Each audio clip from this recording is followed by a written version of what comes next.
आज लैंड हुआ चालीसा का लगभग 2425वां दिन और इसी समय परमेश्वर का पुत्र यीशु मसीह यानी परमेश्वर आज से 2020 साल पहले उसने मनुष्य की मानव के सारे पापों, गुनाहों, रोग, बीमारी, समस्याओं को, श्राप को, दंड को यानी मृत्यु तक को भी उस पर बदला चुकाया था और मनुष्य को स्वतंत्रता, शांति, खुशी जो परमेश्वर ने जो आरंभ में बनाया था, एक सुंदर ऐसे सृष्टि रचना जिसे शैतान ने मनुष्य को बहका फुसला के उन्होंने जो परमेश्वर ने आज्ञाएं दे रखी थी उसे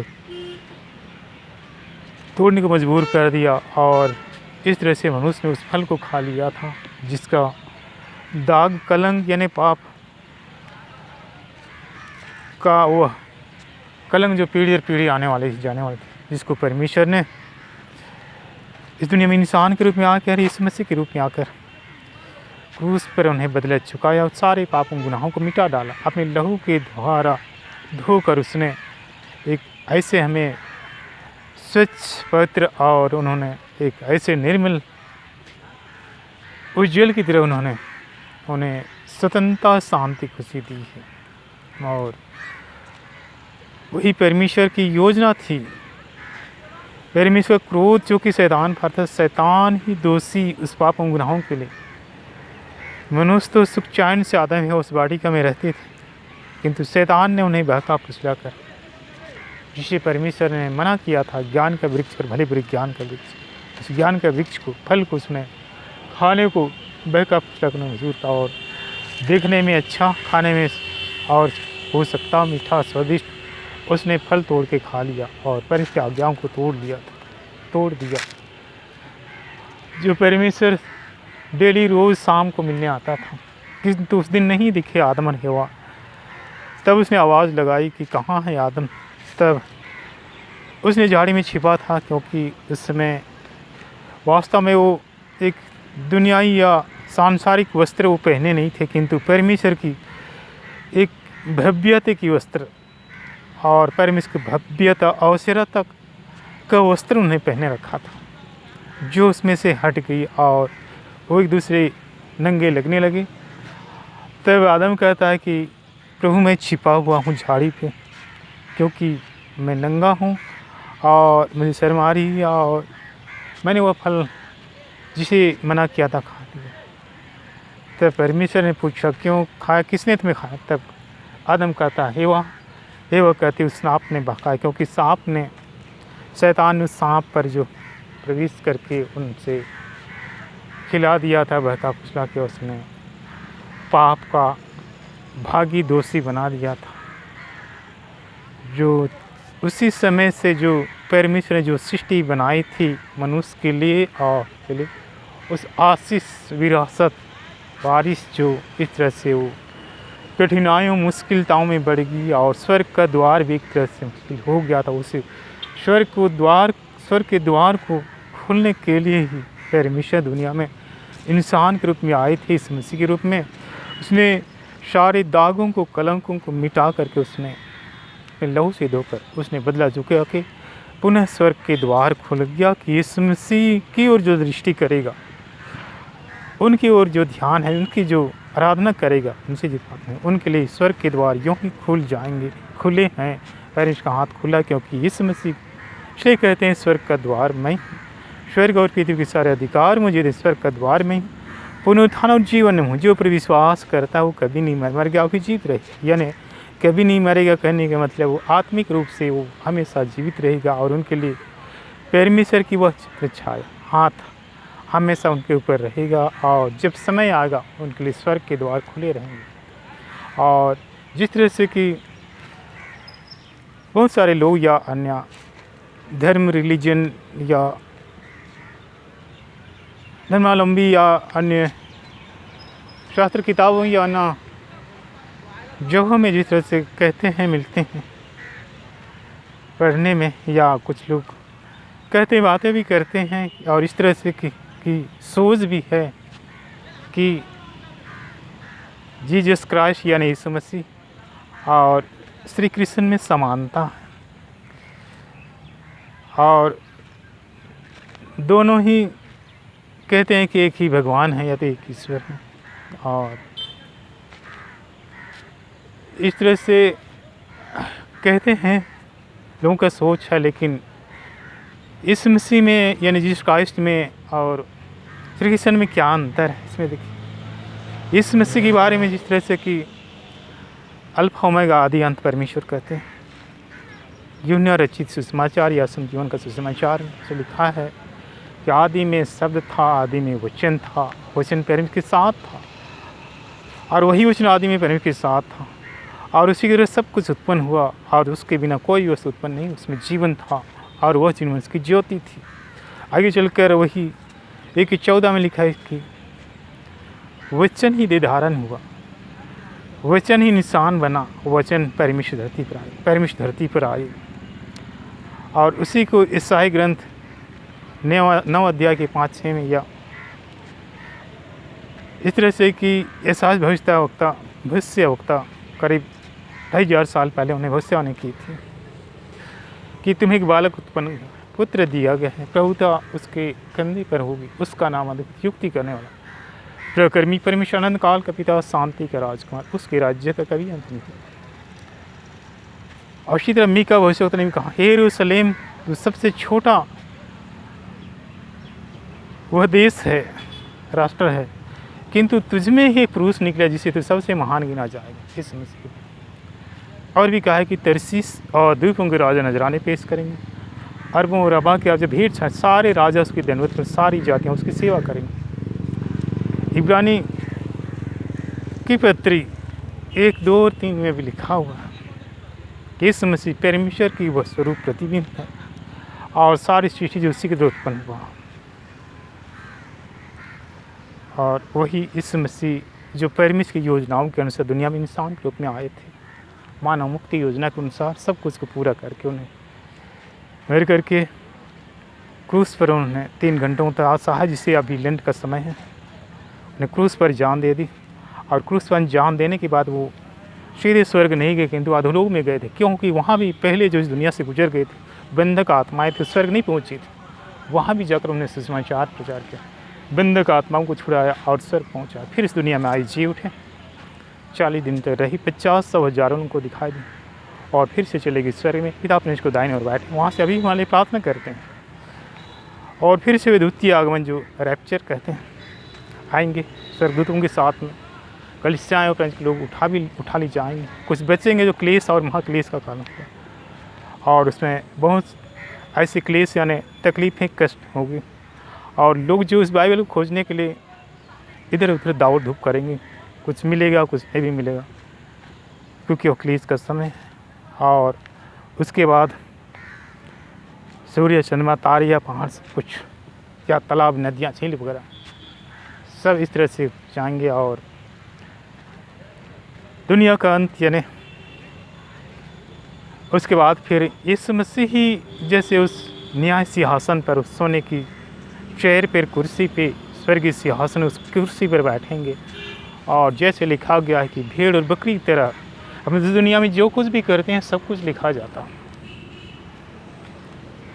और यीशु मसीह दाहिने और बाएं, दाहिने भेड़ और बाएं तरफ बकरी की तरह वो जिस किताब पढ़ेंगे दाएं बाएं करेंगे और दाहिने ओर को लोगों को और अनंत शांति खुशी पिता के राज्य में प्रजा के लिए स्वर्ग ले जाएंगे।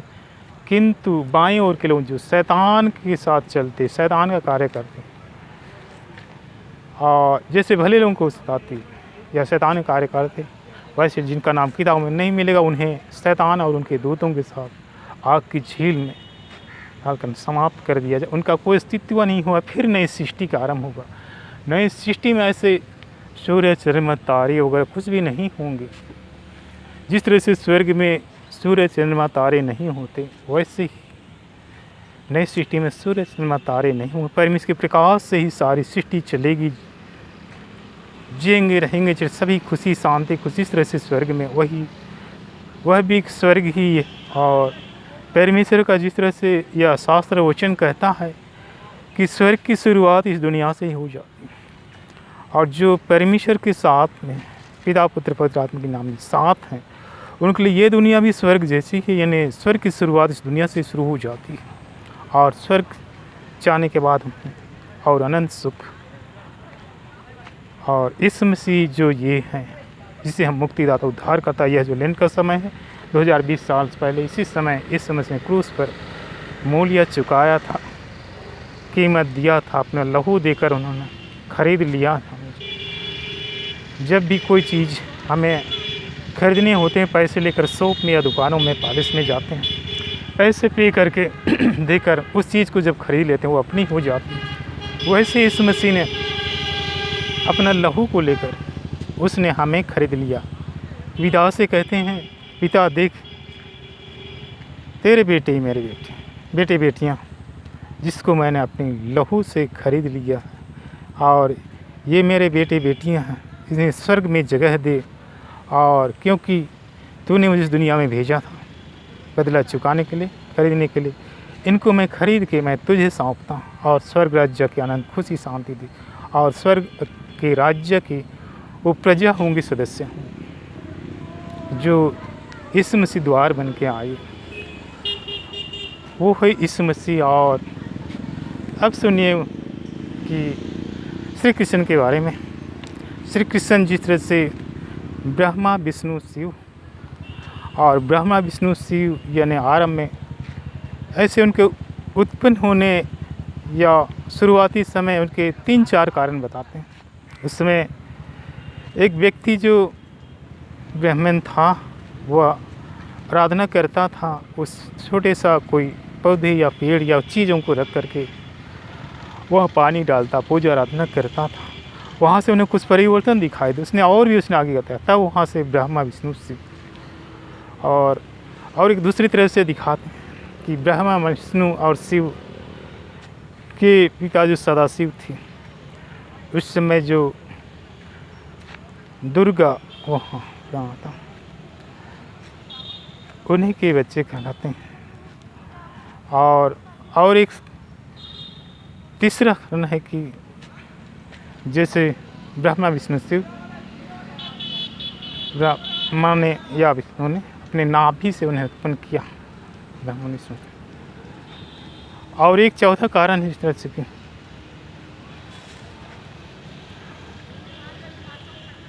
देवताओं ने जब साधना या आराधना की और वो उनके उस प्रकाश से या के लव से ज्योति से इस तरह से ब्रह्मा विष्णु शिव की उत्पत्ति हुई। और इसी तरह 3-4 या 5 कारण हैं जो के इस तरह से हैं। और श्री कृष्ण कौन है? नृसिंह विष्णु के अवतार एक राम, श्री राम, और दूसरे पहले वो विष्णु के अवतार श्री कृष्ण, उसके बाद श्री राम, और एक है जिसमें मोहिनी नाम था, क्योंकि जैसे उनके शास्त्र में चाहे वेद रामायण या गीता, इसमें लिखे गए जब जब दुनिया में पाप या घमंड या अत्याचार या अधर्म बढ़ा तो ब्रह्मा विष्णु शिव या अवतार लेकर दुनिया में आना और उस पाप को नाश किया गया, पाप को नाश करने के लिए उन्हें नया अवतार लेना पड़ा। जिस तरह से कि कहा गया कि दुर्गा ने महिषासुर को मारा, कृष्ण ने कंस को मारा, राम ने रावण को मारा, और श्री कृष्ण जो कि यशोदा का पुत्र जो जेल में जन्म हुआ था, जिसे उसी की मामा जो कंस से मार डालना चाहते थे, क्योंकि कंस जो एक राक्षस प्रवृत्ति और उनकी राक्षस प्रवृत्ति का राजा शासन था, जिसको मार डालना चाहता था, किंतु कुछ अद्भुत तरीके से उन्होंने बचा करके उनके यशोदा से देवकी, वासुदेव देवकी, उन्हें पालन पोषण करने को है। और श्री कृष्ण ने कंस को मारा जो उसी का मामा था। आगे चलकर अर्जुन ने, फिर आगे चलकर जब अर्जुन ने श्री कृष्ण से पूछता है कि मुझे वह रास्ता बताई जो सीधे स्वर्ग को पहुंचता था। तब श्री कृष्ण कहते हैं, अर्जुन को बताते हैं कि एक जो है ऊपर में जो सृष्टिकर्ता और पालनहार सभी को देख रेख करने वाला, मैं भी तो उसी का उपासक हूँ और मैं स्वयं ईश्वर नहीं हूँ। और मैं तो इसलिए महान कहलाता हूँ कि मुझे वो चीज़ जो कार्य करने को दिया गया है, वरदान दिए गए हैं और वह जो दिया गया है, इसलिए मैं, लोग कहते हैं मुझे ईश्वर जैसे ही मानते कहते हैं, किंतु एक जो परम ईश्वर यानी जो स्वर्ग में वहाँ बैठा है, वो सारा शासन करने वाला, देख रेख करने वाला और पालनहार वही परमेश्वर, मैं भी उसी का आराधक हूँ जो स्वर्ग में। अगर तू वहाँ जाना चाहता है तो उसके पास जा। और जो परमेश्वर इस दुनिया में जो इंसान के रूप में आए थे, इस मसीह के रूप में, इस तरह से जैसे वेद में भी लिखा गया है, भविष्य पुराण भरत खंड के 31 पद में कि इस मूर्त दी प्राप्ता नित्य शिवा शिवकारी ईसा मसीह इति च मम नाम प्रतिष्ठानम, यानी जिस परमेश्वर का दर्शन सनातन पवित्र मोक्षदायी कल्याणकारी जो हृदय में निवास करता, उसी का नाम ईसा मसीह प्रतिष्ठित किया गया है। और भी है शब्दाक्षरम परम ब्रह्म, यानी शब्द ही ईश्वर है, वेद में लिखा गया है। और उसे जिसे बाइबल में दिया, शब्द ही ईश्वर है, यूहन्ना 1:1 में, संत यूहन्ना 1:1 में। और भी लिखा जिस तरह से कि मानुष लोकम मुक्ति द्वारम, यही मनुष्य मुक्ति का द्वार है, वेद का ही है। उसको बाइबल में लिखा है कि वही जो एक है इस मसीह, वही मुक्ति का द्वार है। वाग्मय ब्रह्म, यानी अविनाशी ईश्वर, अनंत काल का ईश्वर जो बाइबल में दिया है। और इस तरह से ईसा मसीह और श्री कृष्ण में जो फर्क है, और ईसा मसीह जो परमेश्वर दुनिया में इंसान के रूप में आए थे, मुक्तिदाता, उद्धार करता, सारे पापों गुनाहों को धोने के लिए, स्वर्ग के द्वार के लिए। और जैसे श्री कृष्ण जो विष्णु के अवतार थे, उन्होंने जैसे कृष्ण ने कंस को मारा, और जो भी अधर्म का या कुछ ऐसे अत्याचार अन्याय का जो कार्य होते थे, उन्हें नाश होने के लिए जो अवतार लिए हुए थे। इसलिए ये फर्क है। और मैंने किसी को ऐसा कुछ किसी के धर्म में या तो रिलीजन में या में ऐसे किसी को ठेस पहुंचाने या किसी का अपमान करने का वो बात के लिए जो नहीं कहा जा रहा, किंतु एक हमारे लिए ज्ञान की बातें, जीवन की बातें और ज्ञान बुद्धि परामर्श के लिए जो रास्ते हैं जानने या अवगत के लिए ये सब है। और परमेश्वर एक ही है जो दुनिया इंसान के रूप में आए थे, और परमेश्वर के सभी बच्चे संतान हैं, चाहे हिंदू, मुस्लिम, क्रिश्चियन या जो भी, सभी परमेश्वर की संतान हैं। किंतु परमेश्वर हमसे प्रार्थना करते हैं कि उस परमेश्वर को पहचानने का, जानने का, और यही निवेदन रखी जाती है परमेश्वर की। परमेश्वर हमें मन का प्रकाश, हृदय का प्रकाश, बुद्धि के प्रकाश और ज्ञान का प्रकाश दे, और उसमें होकर जो, क्योंकि इस दुनिया में हमेशा के लिए हम सभी नहीं आए हैं।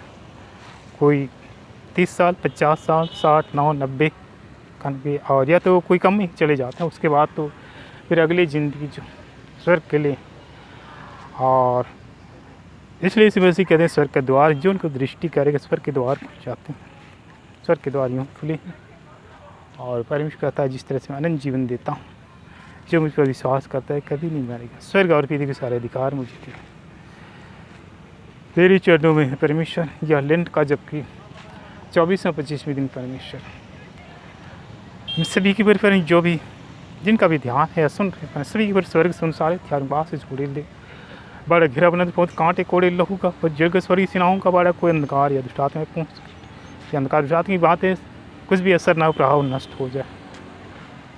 क्योंकि परमेश्वर का वचन कहता है कि मैं तुम्हें अनंत जीवन देता हूँ। मैं इस दुनिया में इसलिए भी आया था ताकि सभी मनुष्य एक परमेश्वर उस विरासत शांति खुशी का वारिस हूँ। कोई दुख तकलीफ या कोई बीमारी रोग समस्याओं में ना हो और सभी स्वस्थ सुख चैन से रहें, क्योंकि यीशु मसीह ने क्रूस पर बदला चुकाया अपना लहू जान देकर। उसने सारे बोझ को अपने पर ले लिए एक ही बार में, हमेशा हमेशा के लिए। और उसने कष्ट को ले लिया जो हमें उस कष्ट को झेलने की ज़रूरत नहीं है, यीशु मसीह ने पूरा कर लिया। और सजगता चौकसता और प्रेम के साथ उसमें चलने का। और परमेश्वर जो कि प्रेम है, जुड़ना की, और प्रेम वचन आत्मा, परमेश्वर का वचन आत्मा जीवन और आग है। और इसी तरह परमेश्वर सुन सारे हथियारों को आसम सभी उड़ेल दे। परमेश्वर जितने सुन रहे हैं जान नहीं आता, जिनका भी ध्यान उड़ेल दे। बाड़ा घिरा होने को कांटे कोड़े लहू का जग स्वर इसी नाव का, बाड़ा के कोई अंधकार किया दुष्ट आत्मा की कोई बात नहीं नष्ट हो जाए। जैसे कहता है तुम्हारा शरीर पवित्र आत्मा का मंदिर है, मैं तुझमें चला फिरा करूँ, तुम्हारी ईश्वर हूँ, तुम मेरे लोग होगे। और जहाँ की प्रभु का आत्मा स्वतंत्रता, पुत्र यदि स्वतंत्र कर स्वतंत्र हो जाओगे। स्वतंत्रता ईश्वर की देन है। जिस तरह से परमेश्वर सृष्टि बनाई तो केवल कहा ही सब कुछ हो गया, प्रकाश सूरज चंद्रमा तारे नदी नाले जैसे कहता कि होती। उसने छठवां दिन जो इंसान को बने 7वें दिन को नहीं, गिरिजा प्रार्थना आखिरी दिन को दिन रखा। परमेश्वर ने जो इजराइलियों को छुटकारा, जिससे परमेश्वर के सामान से मूसा ने छाड़े, उतने बड़ी लाल समुद्र इधर से उधर दिखेगा नहीं, बीच में सूखे रास्ते हो गए। उसने चट्टान पर छड़ी मारी, झरने निकलने। परमेश्वर ने समुद्री जल को मीठी जल में बदल दिया। परमेश्वर जो कि रोज स्वर्ग से रोटियां गिराता, आटे और मधु से मिला रोटियां गिराता और कनान देश ले चला, जहाँ दूध मधु की नदियाँ हैं। और इजराइलियों के उस छुटकारे के समय से ही, उस रात्रि के समय से पास का पर्व में फसह का त्यौहार पर्व शुरू हुआ, जो आगे चलकर इस समय से उसी दिन जी उठते हैं, जिसे हम आज भी पास का फसह का त्यौहार मनाने जा रहे हैं, मनाते हैं। और उनकी तरफ परमेश्वर की महिमा होती है। तेरे मधुर मीठे नाम में यीशु नाम दस आज्ञाओं क्रूस पर परमेश्वर का आत्मा जीवन आगे यीशु के लहू जे स्वर्ग से उन सारे हथियारों को आशीष परमेश्वर हम सभी उड़ेल दे। हर एक प्रॉब्लम चलिए समस्याएं अंधकार या दुष्ट आत्मा ऐसी कोई बातें नष्ट हो, स्वतंत्र कर दे, स्वच्छ कर दे, स्वस्थ कर दे, पवित्र कर दे, जीवन खुशियों से भर। और सभी अच्छे स्वस्थ खुशियों के साथ ही परमेश्वर तेरी महिमा करते हुए, तेरे साथ चलते हुए जीवन को पाने वाले की भरी पूरी का जीवन और तेरी अनंत काल तक करते रहे, जैसे फिलिपी 4:4 में करे। जय सिंधल प्रभु समस्या में सदा ही खुश रहने। निर्गमन 33:14 तुम जहाँ कभी जाओगे मेरी उपस्थिति तेरे साथ रहेगी। इससे प्रश्न वाले तो जहाँ कभी जाओगे आनंद के साथ निकलोगे, शांति के साथ पहुँचाए जाओगे। रास्ते में जो भी मिलेंगे, पेड़ पौधे चिड़िया पत्थर लोग सब कुछ मिलेंगे, लेकिन वो सब कुछ तेरी स्वागत करेंगे। तुम सब कुशल पाओ, कोई अप्रिय बातें घटनाएं नहीं है। गन्ना चाहिए कि 24 की परमेश्वर तुम्हें आशीष से सुरक्षित रखे। और तेरे परमेश्वर कहता है कि मैं तुम्हें अनंत जीवन तेरे मधुर मीठे नाम में दस आज्ञाओं क्रूस पर परमेश्वर आत्मा जीवन आगे सु की लहू कीजिए। स्वर्ग से सारे हथियारों को आशीष को लहू उड़ेल दे। परमेश्वर हरि पाँव समस्याओं को दूर करके जीवन के खुशियों से भर दे, अच्छे स्वस्थ खुशियों के साथ ही परमेश्वर तेरी महिमा करते हैं, तेरे साथ चलते हुए जो जीवन को पाएँ, बल्कि भरी पूरी का जीवन को पाएँ और तेरे अनंत काल तक करते रहें। तेरी स्तुति में सदा सदा होती रहे, पिता और पुत्र और पवित्र आत्मा के नाम पे आमीन।